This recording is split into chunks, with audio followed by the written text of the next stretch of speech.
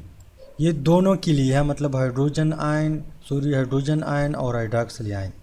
अब यहाँ पे एक और पॉइंट नोट करें कि वाटर जब स्प्लिट अप होगा, आयनाइज होगा, तो वो इक्वल नंबर में आपको हाइड्रोजन आयन देंगे और हाइड्रोक्सिल आयन देंगे। मतलब जितने हाइड्रोजन आयन देंगे उतनी ही हाइड्रोक्सिल आयन भी होंगे। वाटर है, स्प्लिटिंग हो गई, हाइड्रोजन आयन दे दिया, हाइड्रोक्सिल आयन भी दे दिया। अब यहाँ पे एक मॉलिक्यूल ने एक हाइड्रोजन दे दिया, एक हाइड्रोक्सिल आयन दे दिया। अगर हमारे पास 2 मॉलिक्यूल है तो 2 देंगे, 3 तो 3 4 तो 4 तो इक्वल नंबर में आपको दोनों आयंस मिलेंगे। तो यहाँ पे अगर हमसे पूछा गया कि यहाँ पे जो हाइड्रोजन है वो कितने तादाद में होंगे मोल्स में, जो वहाँ पे हमने वैल्यू निकाली थी, ये वाली वैल्यू, ये तो दोनों की है। सिर्फ हाइड्रोजन की और हाइड्रोक्सिल आयन की कितनी होगी, इनमें से एक की कितनी होगी। तो बच्चों, मैंने पहले भी आप लोगों को बता दिया कि हमारे पास जो हाइड्रोजन आयन कंसंट्रेशन है और हाइड्रोक्सिल आयन कंसंट्रेशन जो है वो इज़ इक्वल टू है 1.0 मल्टीप्लाई 10 की पावर -14। और हमें ये भी मालूम है कि हाइड्रोजन आयन की तादाद इज़ इक्वल टू है, जब वाटर स्प्लिट अप होता है तो हाइड्रोजन आयन और हाइड्रोक्सिल आयन इक्वल तादाद में बनते हैं। तो hydrogen ion is equal to hydroxyl ion.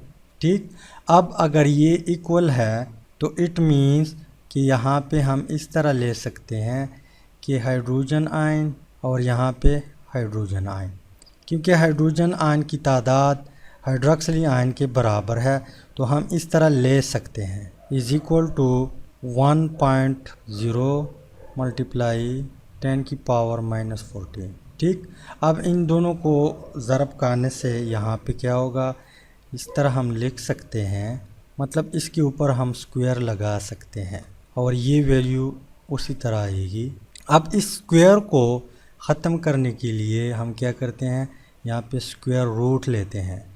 तो हाइड्रोजन आयन इसके ऊपर, इसके अलावा इज़ इक्वल टू ये वैल्यू जो है इसके ऊपर भी हम, ठीक, तो ये स्क्वायर जो है ये स्क्वायर रूट के साथ कैंसल आउट हो जाएगा, यहाँ पे प्लस चार्ज भी है, और यहाँ पे इस वैल्यू की हाफ जो है वो कितना होगा, तो यहाँ पे हम लिखते हैं वैल्यू। तो बच्चों, इसका हाफ इतना आता है, क्या कितना आता है, इतना आता है। इसका मतलब ये है कि जब pure water 1 litre pure water जब आयोनाइज होता है तो उनमें से हाइड्रोजन की तादाद कितनी होगी, 1.0 ज़रबे 10 की पावर -7 मोल होगा 1 लीटर में। इसी तरह हाइड्रोक्सिल आयन जो है इसका भी यही प्रोसेस है। इस तरह आप लोग क्या करें,